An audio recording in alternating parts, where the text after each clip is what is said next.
कम से कम 41 दिन ईश्वर देती माँ सरस्वती और गुरुजी देते ज्ञान। राजा इंद्र ही जल देते हैं तो अन्न देते भगवान। गम ना करो गम की बदरिया छाई है और मारे बाने लाखों की बिगड़ी बनाई है। तो ये अनुभव किए हैं महापुरुषों ने, संतों ने। नर्मदे हार। अब हम महाराज जी के पास जा रहे हैं जो माँ नर्मदा जी के तट पर घनघोर जंगल में विंध्याचल पहाड़ी पर रहते हैं। साधु संत महात्मा एकांत में रहकर तपस्या साधना भक्ति भजन करते हैं। इससे उनको मन को अपार शांति मिलती है और एकांत में जो भजन होते हैं वो पब्लिक में जनता के बीच में रह के नहीं हो पाते हैं, क्योंकि संत महात्मा बताते हैं कि जब पब्लिक के बीच में जब रहने लगते हैं तो मोह माया घेरने लगती हैं। और हमारे पूजनीय संत महात्मा मोह माया से त्याग कर, भौतिक सुख सुविधाएं त्याग कर जंगलों में एकांत स्थान में रहते हैं। हम ये देख रहे हैं घनघोर जंगल है, ऊपर ये पहाड़ी है। 2-3 किलोमीटर का रास्ता तय करते हुए महाराज जी के पास पहुंचेंगे।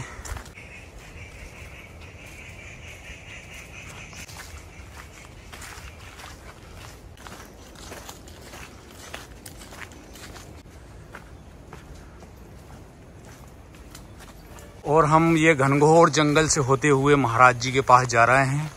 इस जंगल में ये विंध्याचल का जंगल है और यहाँ पर शेर, चीते, भालू, जंगली जानवरों का हमेशा डर बना रहता है। कभी भी कोई भी जानवर आकर अटैक कर देते हैं, लेकिन माँ नर्मदा जी की कृपा से ऐसा नहीं होता है। यही धर्म से हो गए हैं पार की जैसी आराम। जब बोले जब राम का नाओ, राम भजन में लगी लगन। मीराबाई सुना भय भजन की जैसी आराम। कुछ न गए जीवन के साथ, मुट्ठी बांध के आया रे बंदे। हाथ पसारे जाना पड़ेगा जैसी आराम। पल दो पल में क्या हो जाए पता नहीं तकदीर का। जय हो नर्मदा मैया की जय। जब खेल रघुवीर का जय सिया राम। अरे हरि भजन को ले लो रे मनाए जय सिया राम। घड़ी में आए पल में जाए, घड़ी पलक तो बांधी न जाए। जय हो नर्मदा मैया की जय। कुछ न गए जीवन के साथ, जब बोले रे जब राम का नाम जय सिया राम। यही धर्म से हो गए हैं पार की जय सिया राम। जब बोले जब राम। जय हो नर्मदा मैया की जय। मीराबाई सुना भय भजन की जय सिया राम। कुछ न जय हो नर्मदा मैया की जय। बांध के आया रे बंदे, हाथ पसारे जाना पड़ेगा जय सिया राम। पल दो पल में क्या हो जाए पता नहीं तकदीर का। अद्विद भैया कोई न जाने अजब खेल रघुवीर का। जय हो नर्मदा मैया की जय। हरे हरि भजन को ले लो रे मनाए जय सिया राम। कहा जाता है कि संत की चरण धूलि ही परम वंदनीय है, सत्य ही आचारणीय है, भगवान ही उपास्य हैं। संत के लोकोत्तर और चमत्कारपूर्ण जीवन में असाधारण सत्य की ही अभिव्यक्ति होती रहती है। संत की महिमा का बखान पूरे रूप से नहीं किया जा सकता है। उनका जीवन लोक कल्याण का परम आश्रय होता है। संतों का संत होना ही उनका परम पवित्र परिचय माना जाता है। जैसे चकोर चंद्रमा का प्रकाश खोजता है, कमल सूर्योदय की चिंता करता है भोरा गंध चाहता है, उसी प्रकार हमारे संत महात्मा भगवान का भजन व भक्ति चाहते हैं। ऐसे ही हमारे संत रामेश्वर दास बाबा जी हैं, जो बहुत ही सीधे सरल हंसमुख व सहज हृदय संत हैं। बाबा जी जिनको 11 साल की उम्र में ही बैराग प्राप्त हो गया और संत बन गए। बाबा जी को माँ नर्मदा जी के साक्षात दर्शन प्राप्त हुए हैं और तत्व ऊर्जा का विशेष ज्ञान है। और बाबा जी माँ नर्मदा जी के तट पर भक्ति भजन साधना के साथ साथ सेवा परमार्थ का महान व पुनीत कार्य भी कर रहे हैं। आज हम माँ नर्मदा जी के तट पर उनके दर्शन करते हैं, उनसे मार्गदर्शन प्राप्त करते हैं और उनसे आशीर्वाद ग्रहण करते हैं। नर्मदे हर। ध्यान केंद्रित करने में मदद करता है। और शहरी जीवन ज़्यादातर अशांत होते हैं और जंगल में शोर शराबा भी कम होता है, इसलिए साधु संत जो है जंगल में ही तपस्या करते हैं। और हम देखते हैं प्राचीन काल से भी साधु संत जंगल में ही तपस्या करते हुए आए हैं। और हम जो महाराज जी के पास आ गए हैं। गुरुजी नर्मदे हर। गुरुजी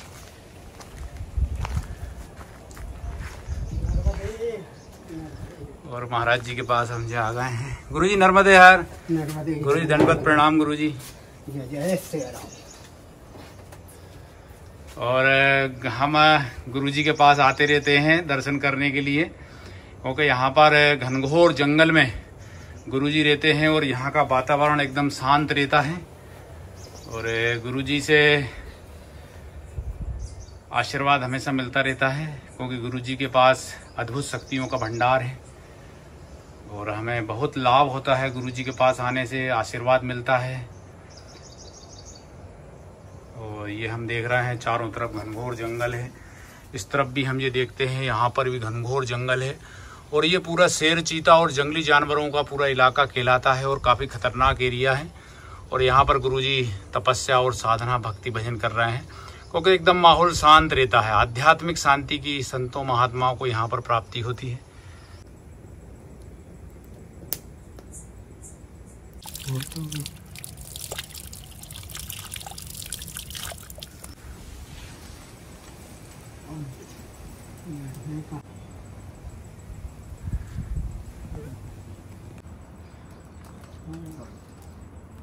ज्यादा होगा। गुरुजी चाय में बील पत्ती मिलाएंगे? आप तो पी के देखना कितना बढ़िया बनेगा। गुरुजी उसे भी गुणों से भरपूर पारा की मात्रा होता है बेलपत्ती में, तो शरीर में पारा की मात्रा चाहिए। तत्व है ना, तत्वों की महत्व है। ऊर्जा, इससे ऊर्जा मिलती है। अच्छा गुरुजी, जो बेलपत्ती मतलब किसी भी चीज में हम खाते हैं तो उससे कोई नुकसान तो नहीं होता गुरुजी? देखिए, हर चीज का मात्रा है। हम कोई भी अधिक मात्रा में लेंगे वो नुकसान होगा, लेकिन सही मात्रा में लिया जाए तो कोई नुकसान नहीं है। ऐसा सबसे उत्पत्ति हुई है जल से, सभी का उत्पत्ति जल से है, तो उसमें क्या और आगे चल के ये पांचों तत्वों में मिल जाता है।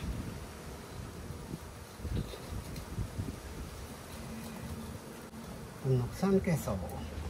नुकसान नहीं होता। हाँ, नहीं होता। कोई भी चीज अधिक मात्रा में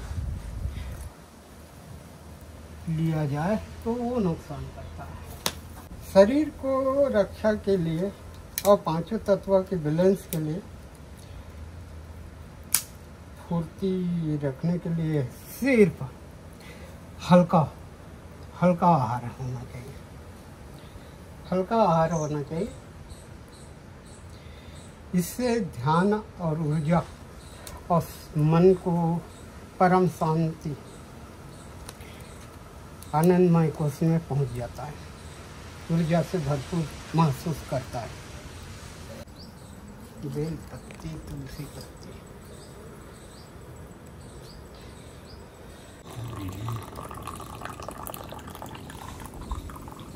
तो उपास में रजगिरे के आटे की पूड़ी खाई जा सकती है, क्योंकि ये उपास के लिए बनता है रजगिरे का आटा।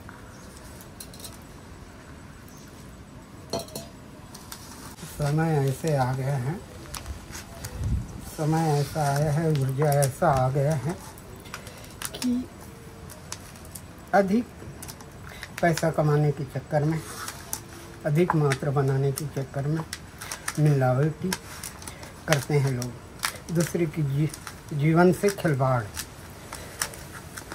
करने लग गए हैं। अच्छा गुरुजी, जो जैसे कि जो कोई इसमें मिलावट करेगा, कोई बेईमानी करेगा, हाँ, तो उसका क्या असर रहेगा उसके जीवन में? पाप मिलेगा उसको कि पुण्य मिलेगा? क्या होगा गुरुजी उसका? ऐसा है, पाप पुण्य तो मैं नहीं कह सकता, लेकिन उसका फल जरूर मिलेगा, फल जरूर मिलेगा उसको। यहाँ 3 चीज़ है, इस संसार में 3 चीज़ है और मुद्दा एक ही है, नाम, वस्तु, कार्य।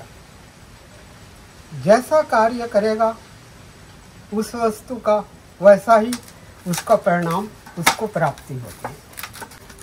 परिणाम तो निश्चित है, हर कार्य का परिणाम होता है। और ये बारिश का मौसम है, बारिश होने लगी है, मौसम बहुत ही सुहाना हो गया है और पक्षी भी चहचहाट कर रहे हैं, उनके मन में भी खुशी आ गई है। हम देखते हैं जंगल में चारों तरफ शांति ही शांति है, इसलिए साधु संत जंगल में तपस्या साधना करते हैं, क्योंकि यहाँ पर आध्यात्मिक शांति मिलती है। और शहर में शोरगुल ज़्यादा होता है तो वहाँ पर हम मोह माया से ग्रस्त हो जाते हैं।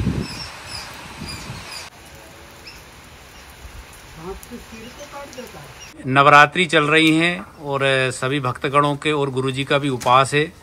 तो गुरुजी के हम आश्रम में आए तो गुरुजी कहने लगे, भाई कहने लगा मैं आपको उपास का फलेहार बना के भोजन प्रसाद कराता हूँ। तो गुरुजी ये रजगिरे की आटे की पूड़ी बना रहे हैं।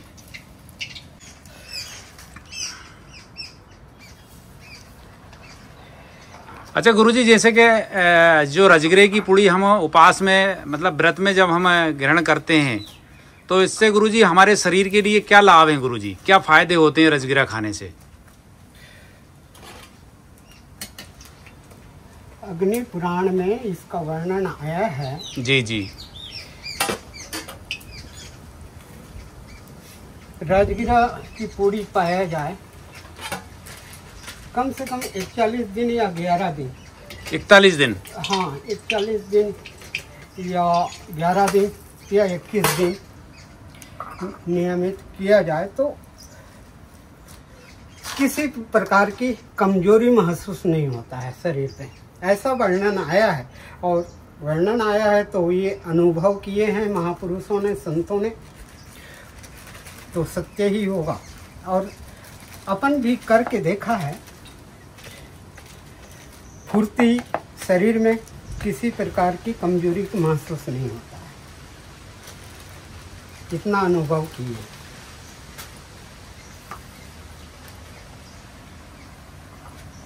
तो गुरुजी हमें कितने समय तक ग्रहण करना पड़ेगा? 21 दिन के 6 महीने आप बोल रहे थे, 6 महीने तक भी ग्रहण अगर करते हैं तो?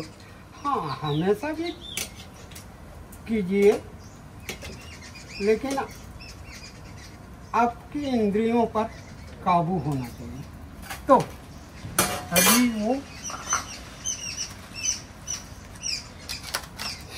उसमें क्या बोला जाएगा, वासना को भी उत्पन्न हो जाता है फिर अधिक मात्रा में लेने से। जी जी। हाँ, इंद्रिय प्रबलता डालती है, प्रभाव डालती है मन पे रजगिरा का आटा। हाँ, और जिसके शरीर में कमजोर पना हो तो उसके लिए अति उपयोगी है।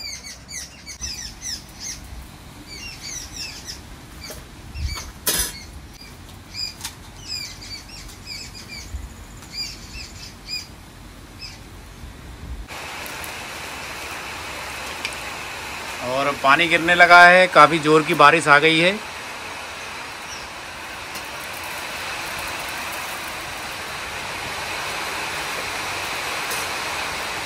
गुरुजी थोड़ा सा ऊर्जा के विषय में समझाइए ना, जो आध्यात्मिक ऊर्जा जो मैया के तट पर हमको प्राप्त होती है, माँ नर्मदा जी के तट पर।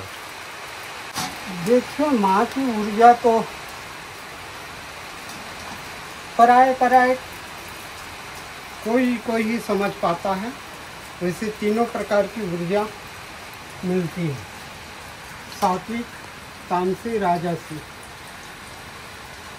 ये इसलिए कि उसके शरीर में जिस देव का प्रभाव अधिक मात्रा में होता है, उस हिसाब से ऊर्जा का महसूस किया जा सकता है।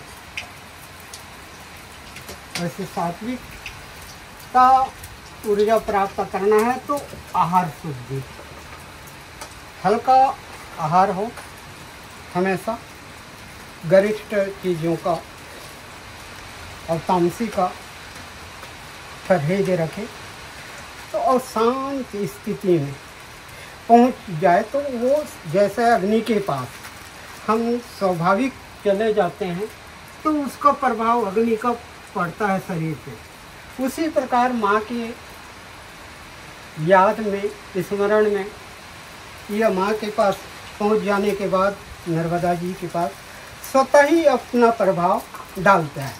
उसको महसूस आप किस दृष्टि से समझ पाते हैं, उसकी मन और बुद्धि पर निर्भर करता है। वैसे सात्विकता से ही भरपूर है मैया का तट। हाँ, ऊर्जा ऐसे है जैसा कि इसका महसूस कैसा जाने कि जैसा अग्नि में या जल को गर्म किया जाए बर्तन के द्वारा तो वो भाप बन के जाता है, उसी प्रकार माँ की ऊर्जा ये शरीर पर, इंद्रियों पर प्रभाव करता है। माँ के पास तपस्या कर रहे हैं या क्या कर रहे हैं ये तो मैं नहीं कह सकता, लेकिन ये है कि माँ की कृपा प्राप्त कर रहे हैं। जैसा आदमी स्वतः ही अग्नि के पास जाए और उसका प्रभाव तो वो स्वतः ही अग्नि का प्रभाव पड़ रहा है ना, वो क्या तपस्या करेगा, उसको तो वो माँ सात्विकता में जैसी धारणा होता है मन में, विचार की धारणाओं के अनुसार, कामनाओं के अनुसार उसको ऐसा समृद्धि आनंद प्रदान करती है। हाँ, आनंद में डालती है, परम तत्व की आनंद में लीन करती है, ये कह सकते हैं। कौन क्या कर सकता है, करता तो है नहीं जी, ये तो करता है नहीं। उपयोग आप कीजिए, उपयोग आपको उपयोग करना है। करता होता तो बहुत कुछ करके दिखा देता, क्योंकि जीव में संभव नहीं है कि वो करके दिखा दे। लेकिन मैया तो की ऊर्जा को संभालना सबकी बस की बात नहीं है। वो जिस ढंग से अपने प्रभाव करती है उस अनुसार अनुभव करते हैं, उसकी जीव की चाहत के अनुसार प्रदान प्राप्त करते हैं। वो सभी आनंद को प्राप्त नहीं होते हैं। वो कामनाओं की पूर्ति में कोई माँ के पास आता है तो उसकी कामना पूर्ति कर देती है। मतलब हम जो भी कामनाएं लेके आते हैं माँ पूर्ति करती हैं, माँ नर्मदा जी पूर्ति करती हैं। हाँ, सिर्फ जीव को सिर्फ उस निमित्त है, वो तो निमित्त मात्र है, प्रदान करती है। जैसा समझ पाता है अपने बुद्धि द्वारा, मन द्वारा, उतना ही उपयोग कर पाता है। वैसे अथाह है, उस नापा नहीं जा सकता किसी चीज से। उसको आप कितना लाभ ले सकते हैं, कितना उपयोग कर सकते हैं, आपके ऊपर निर्भर करता है, जीव के ऊपर।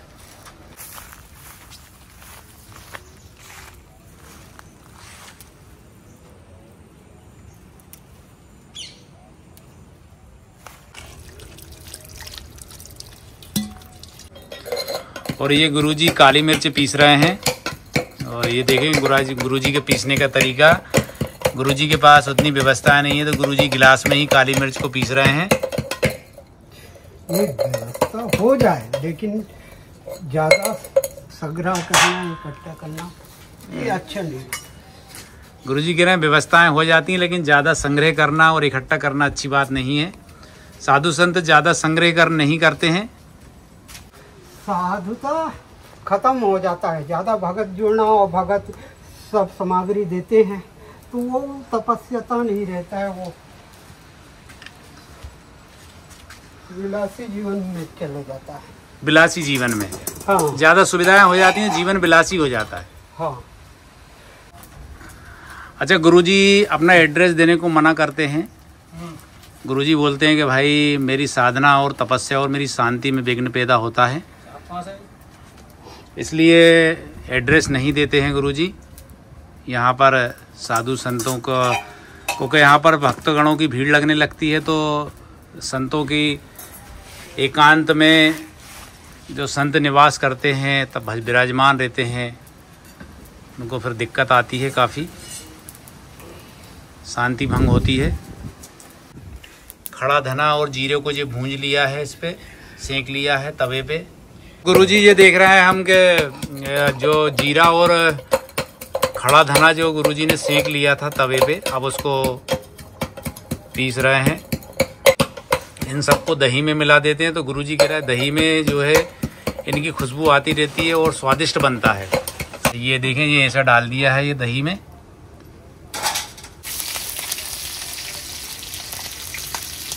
ज़्यादा हो जाएगा।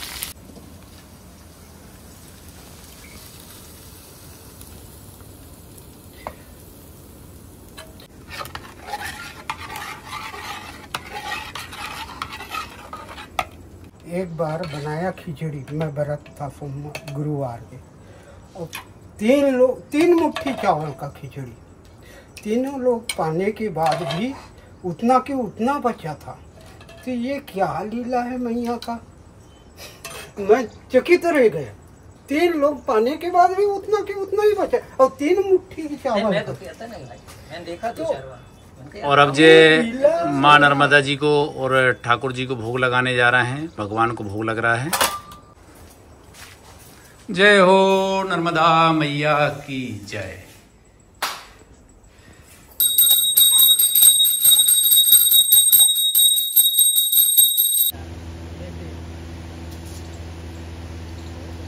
कहाँ घुस गया था,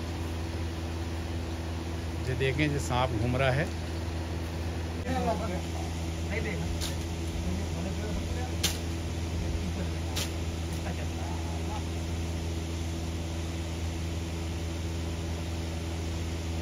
बाबा जी की कुटिया में आज नागदेव आ गए हैं। नागदेव तो आते ही रहते हैं लेकिन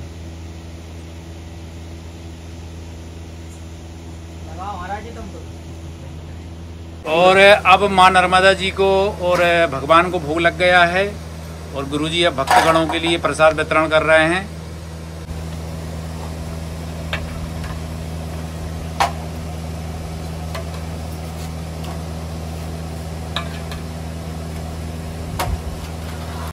आज हमें माँ नर्मदा जी के पावन तट पर प्रसिद्ध और सिद्ध संत गुरुजी के आज हमें दर्शन हुए हैं और वीडियो के माध्यम से हमारे सभी दर्शकगणों को दर्शन हुए। हम सब धन्य हुए। गुरुजी आपको दंडवत प्रणाम। गुरुजी नर्मदे हर। गुरुजी नर्मदे हर, नर्मदे